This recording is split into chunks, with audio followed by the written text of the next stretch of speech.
Faleminderit.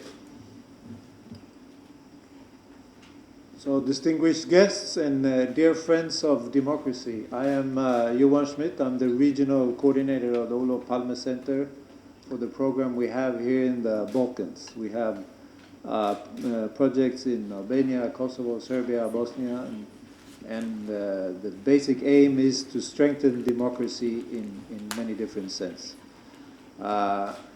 Excuse me, Johan. Do you need to make a translation? I mean, is it necessary to make a translation from English to Albanian? Duhet të bëj një përkthim nga anglisha në shqip, është e nevojshme, si mendoni? Po, të nderuar miq, do ta bëj. S'ka problem, do mundohem të jem sa më lakonik. Të nderuar miq, unë jam Johan Schmidt, koordinatori rajonal i Olof Palme, vendosur në Suedi. Jam këtu për të marrë pjesë sot në këtë aktivitet të rëndësishëm që ju organizoni. Okay. So, you know, Olof Palme was the Swedish Prime Minister and the leader of the Social Democratic Party, and he was much promoting the concept of international solidarity, and that is the spirit we work in, supporting people and political movements, strengthening democracy in different parts of the world. Siç e dini, Olof Palme ishte lideri i Partisë Socialdemokrate që qëndroi në pushtet për një kohë gjatë dhe ai ka mbështetur në frymë dhe në filozofinë e tij pjesëmarrjen, përfshirjen e gjithëve në vendimarrje. And Olof Palme then became the politician in the 1950s, 60s, and 70s, and he understood that time when there's also was a big challenge to the world order with a lot of independence movements, and we still had a world order dominated by the Western colonies, and he read that as a positive change in the world with possibility of strengthening democracy and popular participation. Kur ai ishte kryeminist në vitet 50, 60, 70, ai teksa normalisht bota ishte dominuar nga kolonitë në perëndim, ai e pasi një mundësi, më falni nëse këtu nuk e ndoqa fillin e Johanit, e pasi një mundësi për të përforcuar përmes politikave të tij pjesëmarrjen dhe konsultimin e politikave të tij.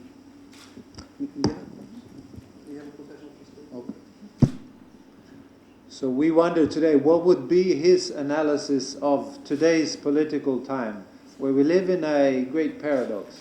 We know that the majority of people around the world are better off than ever before.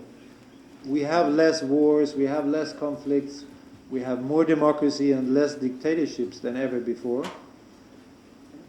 Analiza e tij është e zbatueshme edhe në kontekstin aktual.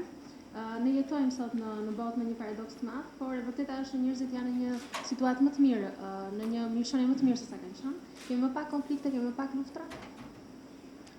Yet, in spite of this, we live in a time of great insecurity and increasing pessimism.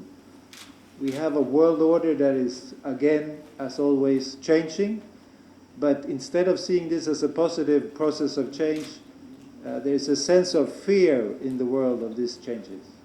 Nga ana tjetër ne kemi një ndjesi shumë të madhe të pasigurisë. Kemi ndryshime të rendit botror, të cilat perceptohen ndonjëherë edhe me ndjesi të frikës. Nga ana tjetër duhet të kemi parasysh ky është një proces dhe themi natyral. And I see it as this fear and insecurity of losing control and power have so far best been felt and expressed politically by the movements that are, and political parties, nostalgic of another time. It's movements and politicians that come up with a sole promise to restore the past and make everything great again. Dhe gjitha këto zhvillime perceptohen edhe në planin politik, dhe të gjitha këto përkthehen pastaj në politika nostalgjike, në lëvizje nostalgjike dhe në moto të tipit të kthehemi në kohën e parashme të bëhemi përsëri madhështor. They offer a solution that is usually based on the identification of an enemy, and you destroy the enemy and everything will be good. And that can be another country, another religion, another race, another institution, and it's always based on the idea of having less democracy, less popular participation, and more handing over the future into the hand of an autocratic great leader, which you have more than anyone else experience of. Dhe gjitha këto pastaj na sjellin politika të cilat ofrojnë zgjidhje që duhet të identifikojë një armik. Dhe ky armik mund të jetë një vend tjetër, mund të jetë një fe tjetër, një rac tjetër, një institucion tjetër. Gjitha këto nga ana tjetër pastaj sjellin më pak demokraci, sjellin më pak përfshirje popullore në vendimarrje. Dhe sjellin vendosjen e atyre regjimeve dhe atyre liderëve që janë autokratik dhe që janë më pak demokratik, më pak gjithëpërfshirës.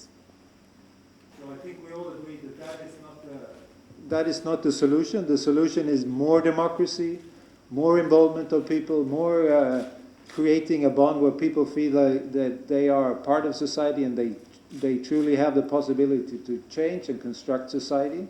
And this is our challenge today. How do we do this? How do we create new mechanisms to increase the feeling that people are part of creating their own societies and their own future?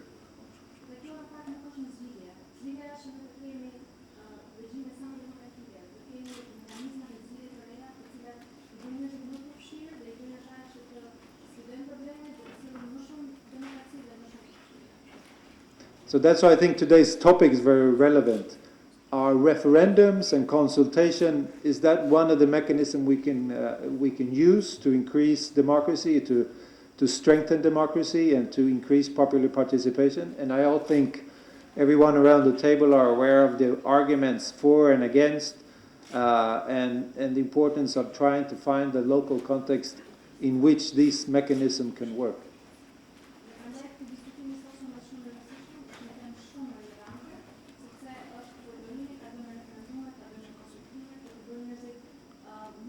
Dhe për të sjellë më shumë demokraci, për të rritur pjesëmarrjen qytetare dhe popullore në fund të ditës. So in Sweden we have a tradition of using referendums and consultations both at national level and at local level when we have issues that go across the parties. When the parties are divided, when there are no clear political majorities in the parliament at local level or national level, we go to referendums. And the recent one we had in 1994, which was on the EU membership, which 52% voted yes. And the last we had was in 2003 about joining the euro, which the majority of 56% voted against.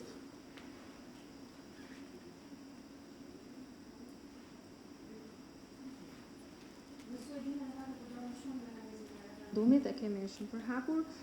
Referendumi I parë që zhvilluar është ai 1994 për të bashkuar Bashkimin Evropian dhe mori mbështetjen për 52% dhe referendumi I fundit, mos gabojmë, në 2003 për të bashkuar Eurozonës.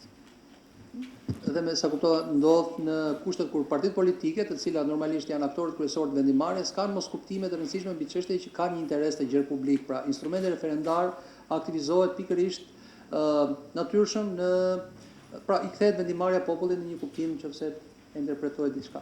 Edhe në nivel kombëtar dhe në nivel vendor gjithashtu.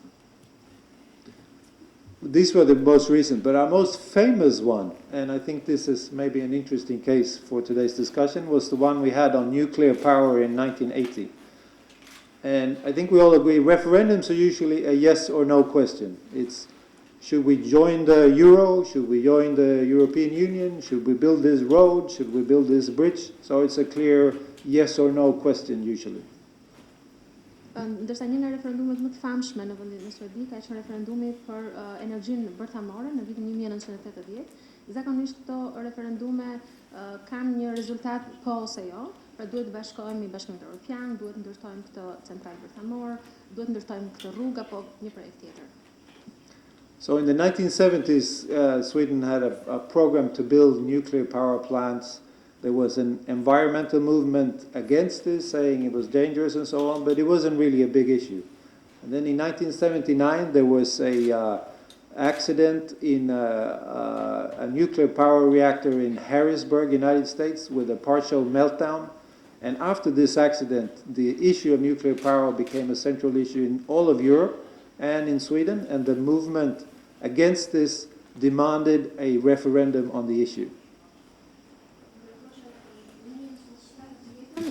Zhvilluar referendumi në Suedi për ndërtimin e implanteve të energjisë bërthamore, pati një lëvizje ambientaliste për riskje që mund sillte ndërtimit të implantit, por në atë kohë nuk ishte një çështje kaq madhore. Ndërkohë me zhvillimet në 1979 në Shtetet Bashkuara të Amerikës që pati një incident në një implant të tillë, pati pastaj një aktivizim të kësaj lëvizje dhe të kësaj lëvizje qytetare për këtë çështje. And the issue divided all the parties, so they were very divided. So then they all accepted we should go and have a referendum to get out of this deadlock. So there was one side promoting a yes, we should not only keep but expand the nuclear power plants, it was a good source of energy. And we had the no, saying this is dangerous, it has a lot of risk for our future generations, so we should all close down our power plants. But then we had a third option, led by Olof Palme and the Social Democratic Party, which was in government at that time. And they had they was the most divided party, so they launched a third option, which was a yes but no, or maybe it was a no but yes. Në atë periudhë çështja ishte e ndarë, pra kishte dy bloqe kryesore. Bloku I parë ishte për një mbështetje dhe për një mbajtje të këtij lloji centrali bërthamor, të këtyre lloj implanteve, sepse gjeneronin energji në sasi të mëdha, dhe bloku tjetër ishte për një qasje për t'i hequr ato sepse ato kishin riskje, ishin të rrezikshme dhe duhet të eliminoheshin. Ndërkohë që kishte edhe një opsion të tretë, që ishte Partia Socialdemokrate, që ishte partia më e ndarë, dhe që kishte një opsion të ndërmjetëm, që ishte një po por jo, ishte një jo, por kishte edhe një po nga mbrapa. So this was a bit strange, and I quote the slogan of this third option was close down or phase out, but with common sense. And what does that mean? That meant that the Social Democratic Party then said, we have nuclear power plants, they are potentially very dangerous, so we should get rid of them. But we don't do it now because we can't afford it for our economy and for our industry. So we continue building our program. We continue using them as long as we can.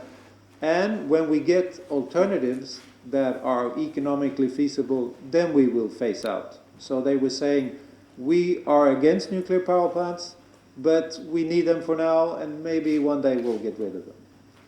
Pra alternativa e tretë ishte një alternativë më e moderuar, pra dhe motua dhe slogani I saj ishte që ne I mbyllim por me logjik, ose ne I mbajmë ato, I përballojmë këto lloj centralesh, por përsëri me një common sense, me një logjik, sepse nuk mund të përballonte ekonomia dhe shoqëria që këto centrale, këto implante të mbylleshin në mënyrë të menjëhershme.